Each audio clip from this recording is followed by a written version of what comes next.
Décidément, je fais vraiment que me blesser, c'est terrible. Petite lumière en rouge. Je viens de marcher sur un morceau de métal. Et voilà, c'est tout ce que j'ai à dire. J'en ai marre de me blesser toutes les 5 minutes. Salut à tous amoureux du cinéma, bienvenue dans une nouvelle vidéo. Alors, je préviens, comme pour la vidéo que j'ai tournée récemment, je tourne cette vidéo ce dimanche, donc le jour où sort le Radio Dirt 616 numéro 23, le 23e épisode. Mais sachez que cette vidéo sortira mardi ou mercredi, mais je pense plutôt pour mardi, puisque mercredi c'est la critique de Miss Marvel. On est ici pour parler de l'avenir de Stranger Things, donc la saison 5, la théorie que je vais vous proposer et bien évidemment les petites nouvelles qu'on a sur la saison. On ne va pas perdre plus de temps, on va démarrer tout de suite sur l'avenir de Stranger Things et de la saison 5.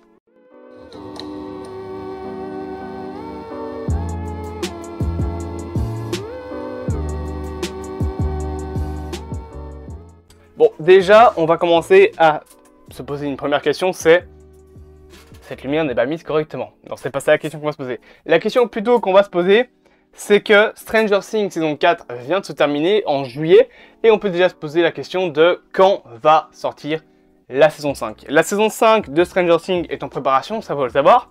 Actuellement, ils sont en train d'écrire le script, et c'est déjà bientôt fini. Et de ce que l'on sait, grâce notamment à des interviews de David Harbour, qui joue donc Jim Hopper dans la série, cet acteur-là a indiqué que la saison 5 devrait commencer à tourner en 2023, du moins lui ne commencera à tourner ses épisodes qu'en 2023, ses scènes qu'en 2023, et donc on peut s'attendre sérieusement à une sortie en 2024. 2 ans, ça paraît un petit peu plus logique, parce que bon, là on est en 2022, donc 2023-2024, on pourrait attendre vers mi-2024, peut-être mai, peut-être juin, la saison 5, dont les épisodes seront déjà beaucoup plus courts, on le sait, enfin, pas beaucoup plus courts, mais ils seront plus courts, ça c'est sûr et certain. Peut-être qu'ils feront tous 1 heure, par contre, normalement, les 2 derniers épisodes devraient durer, eux aussi, assez longtemps. On sait que les frères Duffer ont annoncé que cette nouvelle saison, qui devrait normalement se composer de 8, 7 ou 9 épisodes, devrait faire en tout 10 à 11 heures. Donc on peut se poser plus ou moins sur un temps d'écran de 1 heure minimum par épisode, et peut-être 2 derniers épisodes qui durent beaucoup plus longtemps, peut-être 1h30 pour l'avant-dernier, et 2 heures et quelques pour le dernier épisode de la série, qui serait un petit peu comme un film Stranger Things, qui donc sortirait vers mi-2024 si on en croit les paroles de David Harbour, parce que selon lui, la série, ils finissent de l'écrire cette année, donc ils finissent d'écrire le scénario de la saison 5 en 2022, et d'après lui, encore une fois, la série commencerait en 2024. Mais c'est pas tout. Niveau sortie, on sait également qu'un spin-off est également en préparation, en plus d'une sorte de pièce de théâtre apparemment qui serait en préparation sur Stranger Things. Donc on aurait la série en live action et une pièce de théâtre.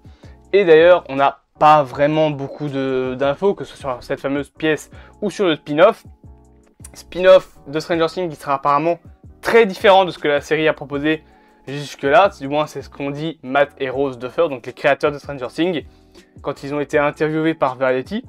Et on sait également que Finn Wolfhard, donc celui qui joue Mike Wheeler, saurait plus ou moins de quoi parlerait spin-off, que l'intrigue que les frères Duffer auraient créée, il le sait, et il a seulement parlé de ça, et il a dit qu'il ne dirait rien à ce sujet. Alors, de quoi pourrait parler le spin-off? On sait qu'apparemment, du coup, ce sera très très différent de la de la série principale. On peut donc légèrement se poser sur des théories, avec ce qu'on en avait parlé normalement dans la critique, il me semble, de Stranger Things, une possibilité de spin-off sur Enzo, le fameux russe qu'on aime tous, ou alors peut-être sur la création plus en détail du laboratoire Dawkins, sur les expériences du Dr Brenner, peut-être même que ça pourrait être le titre, hein, les expériences du Dr Brenner, bien que je suis pas vraiment sûr que faire un spin-off sur le personnage, en plus sachant qu'il est mort dans la saison 4, soit vraiment une bonne chose. On verra bien de toute façon ce qu'il en est du spin-off. Après, là actuellement, on sait vraiment rien dessus, on sait même pas de date de sortie, on sait pas de scénario. On a juste plus ou moins une idée de quand sortira la saison 5 et qu'on ne devrait pas attendre comme pour la saison 3, comme pour en tout cas l'écart entre la saison 3 et 4, 3 voire 4 ans. C'est plus ou moins ce qu'on a attendu, je pense qu'on a dû attendre, 3 ans oui, à cause du coronavirus, donc on sait que là on ne va attendre que plus ou moins 2 ans, un peu moins de 2 ans avant l'arrivée de la saison 5. Comme je viens d'en parler, la saison 5 de la série sera beaucoup plus courte. Et là, je vais ressortir une citation des frères Duffer pour vous expliquer pourquoi. Ils ont donc dit « La seule raison pour laquelle on ne s'attend pas à ce qu'elle soit aussi longue, en parlant bien évidemment de la saison 5, c'est parce que, quand vous regardez bien, donc là, il parle de la saison 4, dans cette 4e saison, il y a près de 2 heures d'introduction avant que nos gamins ne soient replongés dans le mystère et le supernaturel. Vous apprenez donc à les connaître, vous les voyez dans leur quotidien, vous découvrez leurs problèmes, comment ils s'adaptent au lycée, etc., etc. Steve cherche un rencard, rien de tout cela n'arrivera dans la saison 5 et dans les 2 premiers épisodes de cette saison. Donc autrement dit, oui, les créateurs de Stranger Things rentrent directement dans le sujet pour cette saison 5, on ne va plus avoir l'introduction de 2 heures qu'on avait eu de la saison 4, pratiquement de 2 épisodes, et les personnages, comme ils sont directement plongés dans l'action, comme Hawkins a déjà été détruite, et bien évidemment que la saison 5 va durer moins longtemps. C'est logique vu que il n'y a pas moins de choses à dire, mais il y a moins d'introduction à faire. Donc on sera directement plongé dans l'histoire. On pourra directement lancer l'histoire, peut-être même que la saison 5 sera comme une espèce de 3e acte de la série, mais sur toute une saison. Alors de combien d'épisodes pourrait être la série? J'en avais parlé, plus ou moins 7, 8, 9. Pas 10 épisodes, ça c'est sûr et certain. Et encore une fois, on aura une saison qui fera de 10 à 11 heures de temps d'écran. Et là, on va parler maintenant de une théorie, voire 2 théories pour moi, qui pourraient se lancer sur Stranger Things saison 5. Déjà, le retour d'un personnage, et aussi en petit bonus, le futur d'un autre perso, et surtout, l'importance d'un 3e personnage dans la suite de la série. Bien évidemment qu'on va parler de ces théories, de ce fameux retour. Et là, bien évidemment, attention spoiler, je ne l'ai pas précisé au début de la vidéo, je le mettrai en texte, mais si tu n'as pas vu la saison 4 de Stranger Things, quitte la vidéo. Là, tu as déjà été spoilé de la mort de Brenner. Ne sois pas spoilé par le reste, s'il te plaît. Bref, maintenant que les gens qui n'y ont pas vu la saison 4 sont partis, bien évidemment, on va parler du possible retour d'Eddie Munson dans la série. Et la théorie principale que j'ai, bien que, je vais l'avouer, je ne suis pas pour un retour d'Eddie. Pour moi, le personnage est mort. Les frères Duffer l'ont dit également. Pour eux, le personnage est mort. Et il ne faut pas le faire revenir. Mais bon, on va rester dans la possibilité du retour d'Eddie. Pour moi, ce qui pourrait arriver, ce serait du surnaturel. Alors, si vous ne connaissez pas l'histoire de Donjons et Dragons, une théorie qui a été beaucoup proposée sur internet, ce serait que Eddie soit un autre personnage qui soit en fait le bras droit, on va dire, de Vecna, parce que Vecna de base est un personnage de Donjons et Dragons, et Eddie pourrait être, entre guillemets, l'interprétation de la série du bras droit de Vecna, dont j'ai complètement oublié le nom, je ne sais plus comment il s'appelle, et qui finit par trahir Vecna et le tuer avec une épée. Épée d'ailleurs dont on a pu voir un petit clin d'œil dans le final de Stranger Things 4, quand on a le personnage de David Harbour, donc Jim Hopper, qui est encore en Russie, qui tue le démon Gorgon avec une épée.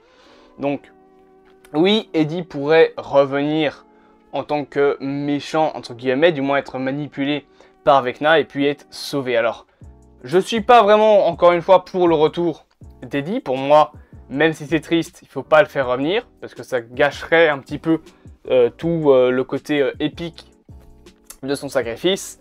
Mais voilà, c'est la théorie principale, je m'étire, concernant un possible retour d'Eddie.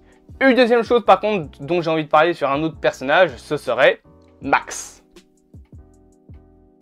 Elle est sacrément dans la merde. Non, parce que quand on regarde l'état actuel de Max, elle a servi de pâture entre guillemets à Vecna, du moins elle a servi d'appât pour Vecna, de piège. Et actuellement, là, elle a un bras cassé, voire les 2 bras cassés. Elle est peut-être aveugle. Elle est aveugle, je pense. elle a les deux jambes cassées, et même si 11 l'a gardée en vie, elle va finir probablement par succomber de ses blessures. Donc, très clairement, oui, je pense que Max mourra dans la saison 5, et je ne pense pas qu'elle aura un rôle principal dans cette saison. Je pense plus qu'elle sera là, peut-être un peu comme un soutien émotionnel pour, par exemple, Lucas, pour qu'il se dise « Ouais, non, il y a Max qui est encore là, je peux pas abandonner. » Ça pourrait être une raison de garder Max en vie. Mais voilà, pour moi, Max ne sera plus vraiment dans la série, ou alors si elle y est, parce qu'on sait qu'il y aura quand même un mini bond dans le temps. Ça a été annoncé, qu'il y aura quand même un tout petit bond dans le temps. Peut-être qu'elle va finir par se réveiller de son coma et qu'elle sera en chaise roulante toute la saison. C'est une possibilité. Mais là, actuellement, je pense pas vraiment que Max aura un rôle super important dans la série.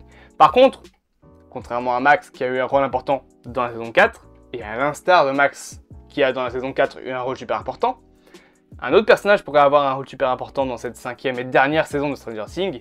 Un personnage qui était un peu plus important quand même dans les 2 premières saisons et qui a été un peu oublié dans les 2 dernières, et c'est Will. Will Byers est un personnage qui sera important dans la saison 5, les frères Duffer l'ont dit. Rappelons aussi que depuis la fin de la première et de deuxième saison, Will est connecté psychiquement avec le flagelleur mental et avec les éléments de l'Upside Down, et donc il sert entre guillemets de passerelle à certains trucs avec des frissons qu'il reçoit à travers sa nuque. Il ressent les éléments dans sa nuque. Et on sait désormais que le flagelleur mental a été créé par Vecna, donc Will, qui a touché sa nuque à la fin de la saison 4, ressent en réalité Vecna, puisqu'il ressent les choses qui se passent dans l'Upside Down.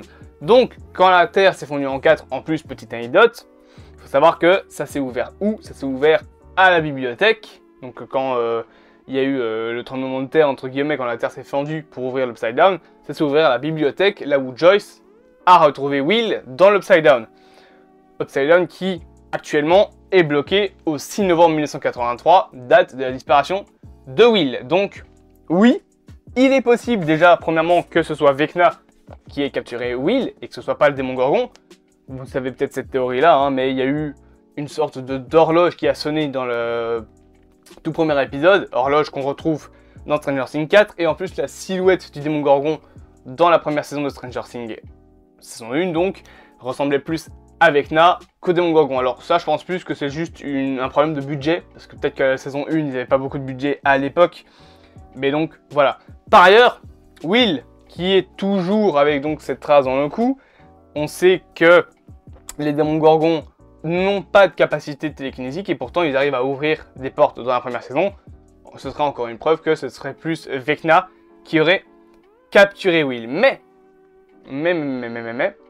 il est clair que Will sera un personnage important de la saison 5 et la possibilité d'ailleurs qu'il devienne un méchant suite à donc une manipulation de Vecna, parce que rappelez-vous, il est connecté à l'Upside Down, il sent tout ce qui se passe dans l'Upside Down quand il se touche la nuque et il le sent à travers la nuque. Est-ce que ça pourrait servir à Vecna pour retourner Will?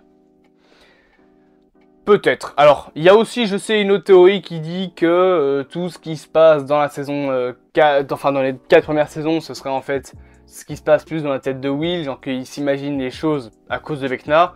J'y crois pas plus que ça, mais bon, pourquoi pas? On va pas dire ça. Par contre, un truc qui, oui, pourrait, à mon avis, arriver, ce serait que Will se fasse manipuler par Vecna, qu'il devienne finalement un méchant de cette 5e saison, et qu'il devienne, entre guillemets, le bras droit de Vecna, comme pourrait le devenir, par exemple, Eddie s'il venait à revenir.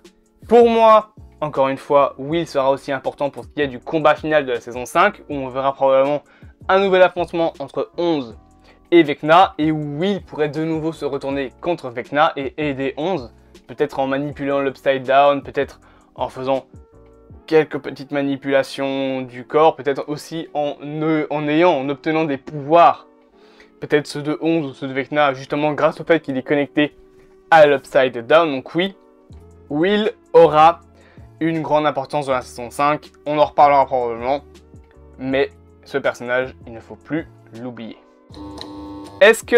Comment va terminer la série, comment ça va se terminer? pour moi, j'ai deux possibilités. Peut-être même trois. Déjà, premièrement, la première possibilité serait que Vecna meure et que la série se termine là-dessus. Mais j'ai l'impression que si la série se termine comme ça se terminera sur une histoire comme ainsi, oui, mais ce ne serait pas ce que veulent faire les frères Duffer. Je pense que les frères Duffer, après la 5e saison, voudront continuer l'histoire qui se passe après Stranger Things, peut-être quand 11 et les autres sont devenus grands, et qu'il se passe de nouveau des choses, mais que ce serait plus dans la série Stranger Things principale. Ce serait peut-être un film qui se passe plusieurs années après et qui sortirait au cinéma, par exemple. Deuxième hypothèse, Vecna meurt et 11 devient reine de l'Upside Down. Et on verrait peut-être soit 11 qui du coup doit rester dans l'Upside Down et devient une sorte de Vecna mais du bien, soit que 11 devienne complètement folle et que la série ait des problèmes. Troisième hypothèse, encore une fois, ce serait que oui, soit l'interprétation de la série fait justement du bras droit de Vecna dans les jeux Donjons et Dragons, dont sont inspirés la série Stranger Things, et que finalement ce soit Will, avec peut-être l'aide de 11, qui tue Vecna. Ça, ce serait trois théories qui seraient possibles pour moi. Pour moi, ce serait vraiment les éléments qui pourraient composer une bonne fin. Et après, peut-être qu'on aurait un spin-off sur, par exemple, le personnage d'Enzo, pourquoi pas. Et ensuite, peut-être un film qui se passerait encore une fois plusieurs années après, où on aurait les personnages qui revoient soit le monde à l'envers s'ouvrir, ou qu'il se passe de nouveau quelque chose. Ce qui est sûr, c'est qu'on n'aura plus de problème avec le laboratoire Dawkins et tout le bazar, qu'on n'aura plus de projet Nina, puisque je rappelle que Brenner est mort. Alors même si on a toujours l'autre perso, dont j'ai oublié le nom, qui a emmené 11, d'ailleurs elle a voulu manger des gaufres quand ils sont allés au restaurant ensemble. Ce personnage-là, je rappelle qu'il était enchaîné à la fin de la saison 4, dans les bureaux où se trouve le projet Nina. On ne sait pas vraiment ce qu'il est devenu de lui, mais est-ce qu'il réapparaîtra dans la saison 5? Probablement, je le pense. Donc, oui, il aura déjà une grande importance. Oui, pour moi, Vecna va mourir. Non, pour moi, Eddie ne reviendra pas. Mais après, encore une fois, on ne sait pas vraiment beaucoup de choses sur la saison 5. Bon, on ne sait rien sur la saison 5, à part les quelques éléments dont je vous ai parlé. Et il faudra voir à l'avenir. En attendant, j'espère que cette petite vidéo où j'ai plus discuté en fait que vraiment théorisé comme une grande personne vous aura plu. Moi, ça me plaît toujours de parler de la série Stranger Things. Je vous avais dit que après la saison 4, dans la critique, j'en ai parlé, on fera un peu plus de vidéos que ça sur la série parce qu'on n'en a pas beaucoup parlé dans l'autre, par exemple entre les deux épisodes ou encore même avant la série, ce qui est un petit peu dommage encore une fois, mais bon. On rattrape le temps perdu. En attendant, bien évidemment, je vous propose encore une fois de vous abonner, de partager, de liker et de commenter. Moi, je vous retrouve ce soir à 19h30. Là, il est actuellement 15h26, donc dans plus ou moins 4 heures pour le Radio Terre 616. Donc ouais, il y a 2 jours. Donc voilà. Je vous dis à plus à mon retour du cinéma. Passez une bonne journée et à bientôt.